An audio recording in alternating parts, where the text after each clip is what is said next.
a soldier. I'm a doctor. Spanish medicine is 100 years behind the rest of the civilized world.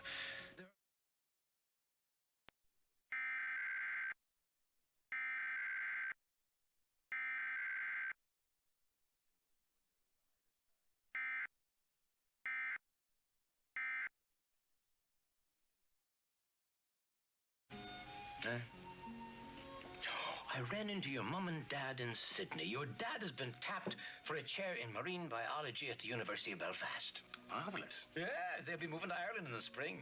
Oh, he's a great guy, your dad. How is my mother? Well, I bring you a message. Don't tell me. When are you going to settle down